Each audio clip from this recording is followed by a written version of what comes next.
നിന്ന് വീണ് തലയ്ക്ക് പരിക്കേറ്റെന്ന മൊഴി ആവർത്തിച്ച് വെഞ്ഞാറമൂട് കൂട്ടക്കൊലപാതക കേസിലെ പ്രതി അഫാന്റെ മാതാവ് ഷെമി.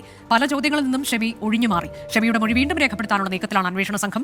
ശ്രീകാന്ത് വിവരങ്ങളുമായി. ശ്രീകാന്ത്, തന്റെ മകൻ അത്തരത്തിലേക്കൊന്നും ചെയ്യില്ല എന്ന മൊഴി ആവർത്തിക്കുകയാണോ ഈ അമ്മ? മകനെ രക്ഷിക്കാൻ എന്നുള്ള ഒരു നീക്കം എന്നതിനെ കാണണമോ? കട്ടിലിൽ നിന്ന് വീണാണ് തനിക്ക് തലയ്ക്ക് പരുക്കേറ്റത്, തന്റെ മകൻ ആരെയും കൊല്ലാൻ കഴിയില്ല എന്നൊക്കെയുള്ള മൊഴി അത് ആവർത്തിച്ചിരിക്കുകയാണ് ഷെമി, അതായത് അഫാന്റെ അമ്മയാണ്. ശ്രീകാന്ത്, പറയൂ വിശദാംശങ്ങൾ. അനുജ, വെഞ്ഞാറമൂട് SHO RP അനൂപ് കൃഷ്ണയുടെ നേതൃത്വത്തിലുള്ള പോലീസ് സംഘം കഴിഞ്ഞ ദിവസമാണ് മൊഴി രേഖപ്പെടുത്താൻ എത്തിയത്. ഷെമിയെ പാർപ്പിച്ചിരിക്കുന്ന സ്ഥലത്തെത്തിയ പോലീസ് ഷെമിയോട് തലയ്ക്ക് പരിക്കേറ്റത് എങ്ങനെയാണെന്ന് ചോദിച്ചിരുന്നു.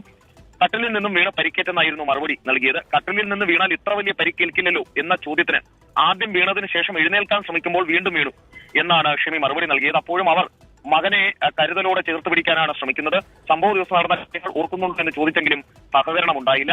കടബാധ്യതയുടെ വിവരങ്ങൾ രേഖപ്പെടുത്തിയ ഡയറിയിലെ വിവരങ്ങൾ സംബന്ധിച്ചും